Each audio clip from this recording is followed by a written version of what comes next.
Alright, so the first exercise we got is we're going to be doing a high foot leg press. In the first 2 reps I did, the leg press felt weird because I had weights behind it, so I just had to take those off. But normally I have my legs a little lower, but today I just really want to push weights today. It was more just about pushing as much weights as I could today with good form, rather than mainly getting a contraction today, just because of my mood. I was kind of pissed off for going in here. So usually, like I said, this I would have my feet a little bit lower on the pad to get more quad involvement, but this hits a little bit more glutes if you want to hit more glutes, a little bit of hamstrings, but you're still hitting a lot of quads. But make sure your knees are almost touching your chest, and just train heavy and hard with this. Go to failure. And when you're doing this, even if you're training with high feet, train your feet close together for the most quad involvement. The farther they are out, the more abductor you'll hit.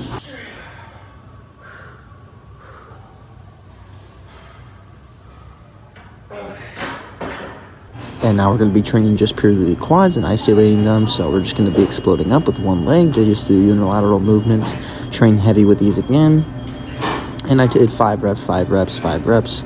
Maybe a 3 rep or something. Just so I don't fatigue one leg way more than the other. And at the end, after you're doing those, do both legs at a time. And then just go down with one leg to get the most out of this movement.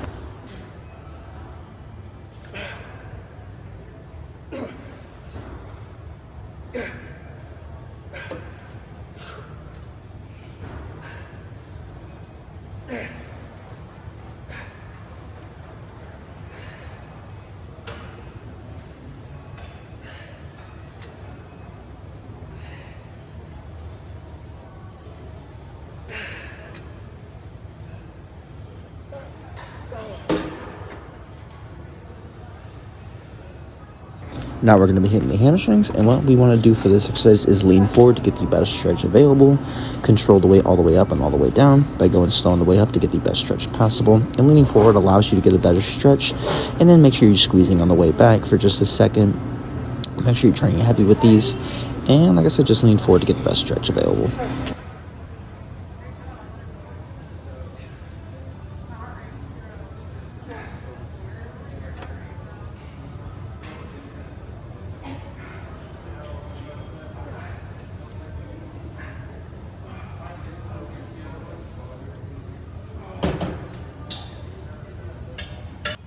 Alright, so our last move of the day is going to be on the calf raise leg press right here. I like to do unilateral, which is one leg at a time or one body part at a time, whatever you want to put it as, just to mainly work on my imbalances. And I used to have a little bit of imbalances. My calves are one of the bigger ones, and I'm still dealing with it a little bit. So if you're dealing with any imbalances, looks-wise, strength-wise, maybe you got injured or whatnot, unilateral is always the best way to go. So I do one leg at a time, and then afterwards when I go to failure, just like on the leg extensions, I'll go both legs.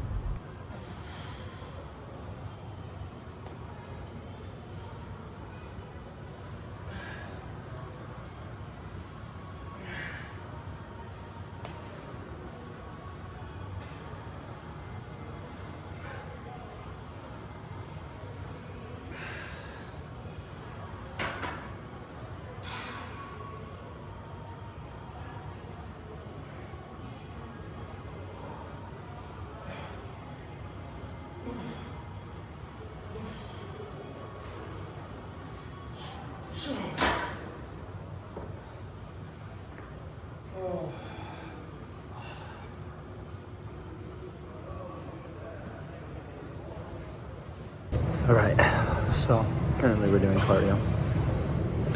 Probably got about, 10-15 minutes left. We're gonna probably burn not much. We're on the bike today. We're not going heavy speed because after a leg day, since your legs are already so exhausted, the worst thing you probably do is do something high intense that has to do with your legs, right? Like, you don't want to go on the Stairmaster. You would obliterate your quads and your glutes and everything so much. So you would kind of do the opposite of what you want to do, which if you're just trying to get leaner, you don't have to do the most high intense whatever not, right? Cardio is, I'm not saying it should be easy, but cardio shouldn't be a killer. The one thing that should be a killer is those sets, right? The sets to failure, the leg press sets, the squat sets, the heavy bench sets, whatever. Those should be killer, right? Every kind of weight lifting movement should be killer till failure cardio, I think you can leave some room on the table, right? Because as long as you're burning calories, you're doing things like the bike, like the Stairmaster, like the treadmill, like kickboxing, like basketball. You're not trying to go all out 100% like it's game 7 in the finals, right? Because this isn't to, like I said, absolutely kill you. Leave those things to the way. This is to condition you and allow you to go even farther on those sets, because endurance is a lot to do with cardio-based things, right? What I'm doing right now isn't building a whole lot of endurance, but since I will be getting more conditioned, you will be able to execute these things a lot more, right? And I'm not saying it's gonna make like a leg press rep substantially easier. It's not what I'm saying at all. But let's say you're on your 8th rep of the leg press today, but your conditioning is horrible. The next time you do that 8th rep, it might not fly up, but it might be a little easier because you're not as exhausted from, whatever not. Your cardio builds up, your endurance builds up, your conditioning gets better.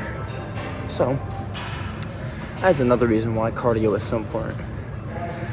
Cardio's main things are to build, like I did, endurance, conditioning. You look better on cardio. Your heart health substantially gets better. Don't train your heart till failure though. Don't take 10,000 milligrams of caffeine and then do a marathon. That'd be dumb, right? But what I am saying is do 15, 20, 30 minutes of cardio a day. You don't have to go any more than that. Because like I said, this cardio, unless you're training for a marathon, unless you're training for something running based only, you don't have to kill yourself on cardio. If you enjoy doing that, sure, by all means, go right ahead, man. Do what you enjoy in life, right? But if your main thing is gaining size or just being a little healthier each day by day, then doing a little cardio, 15, 20, 30 minutes of moderate intensity, that's not bad at all, right? It's not going to kill you once in a while if you go super intense on cardio, but it will affect your recovery if you're going from lifting weights to kickboxing training and doing an hour and a half session. That might mess with your recovery, because CNS or whatever it is, recovery, exhaustion or whatever it's called, that's real, right? Your brain, when it comes to lifting weights, can only handle so much. Your muscles are getting stronger, yes, but you're building up neurological signals in your brain to lift those weights to use more muscle fibers.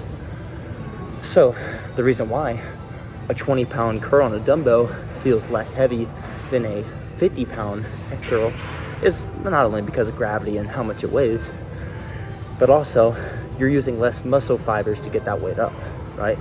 Yeah, let's say you do 50 pounds curl now and you could barely do it, maybe for like 1-2 good reps, but then you're able to do 7-8 reps. Yes, your muscles are getting stronger, you're getting bigger, your joints are getting better, but also because your neurological links in your head are activating more muscle fibers. That's why when you get a pump, when you're doing 15, 20 plus reps on this thing, you're using less muscle fibers until those last couple reps, and you're getting blood flow, and then that muscle just boom. But another common question I get asked a lot is, like, my buddy, he sometimes asks me about kind of like some diet questions, whatnot, and we were talking about diet and pump and stuff, and I was telling him the reason my pumps were so flat is because I wasn't getting enough sodium in my diet. If you guys are not getting sodium in your diet, you will not gain the pump that you want. You will not gain that tightness in the muscle that you're working with. Well, what's up, brother? But the pump is, like I said, a lot to do with sodium, carb intake, because of glucose, glycogen. You need these things, right? Without glycogen storage, you will not be able to perform at the rate you want to. And that, like I said, has to do with glucose as well. Without glucose, you're not going to perform how you want to. That's why when you diet super hard, when you're super lean, you're lifting less weights because you have less glycogen storages. Hey, there's NBA on right now. I might have to watch that after this. But I will say, keep doing what you're doing, right? If you are training hard, recovering from your workouts, Your diet's good. Your sleep is on point. You're balancing everything in life well. Keep doing what you're doing, man. Keep on that path. Because if your main goal right now in life, if you're a younger guy, you know, no family, whatnot, and maybe if you do have a family, whatnot, whatever. If your main goal right now is to get rich, build muscle mass, look better, keep doing what you're doing, right? If something is not right, you're not recovering for your workouts, what's going on outside of that? Are you not hitting REM sleep? What are you doing that's not fully working towards your goals? If you're not executing how you want to in life, you need to change something up. I always say this to every person who asks me questions about whatever not. What are you doing currently that might not be promoting results? Or if it's promoting results, are they the results that you want to have? If you're not growing, if you're not recovering, are you sleeping well enough? Are you eating right? What's the problem? When you're doing these things, track what you're doing, not weight-wise, but maybe how you look. Have you sustained the same look for a year straight? Because for one, nobody wants to be looking like they did a year ago if you've been working hard, right? Nope, that would be very discouraging. But also, you're clearly not doing something right. Like I said, is it your diet? Are you not doing cardio? Are you not resting well enough? All those have factors into it. Even the small things, like, I mean, it's not small, but it's not something that maybe you're thinking about as much. It's not more obvious. Are you training 90% of the time, 95% of the time to failure? And like, I've heard people say, well, I do so many sets. Well, lower your volume and go to failure. I understand if you're getting back into it, or if you're more of a beginner, you want to start off a little slower, that makes sense. But let's say you've been in it for a while. I think it's about time you try a couple sets to failure. Lower your volume, be in here for 30 minutes lifting weights, 15 minutes do cardio. You're in here for 45 minutes and you're out. And if you have time, rest a little longer. Like I said, the Mike Mincer approach. Rest long enough to where you're able to maybe do another set, that weight, that rep, and then go to the next thing. 2 sets max, 3 sets, 4 sets maybe on one movement, right? But especially if you have an injury you're trying to work around, like me, I have this back thing. I'm not going to be doing 50 sets till failure. That's stupid. But I will be doing 1, 2, 3 sets for muscle group till failure, right?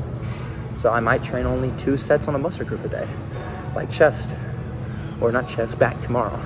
I might do 4 sets on back total, 2 sets on biceps. I'll call it a day. That's not to say it wasn't a beneficial day.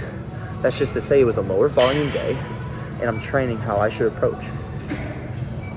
So, with all that taken care of, I will see you guys in the next video. I'm going to do my cardio for about 5 more minutes, and I'm off this thing.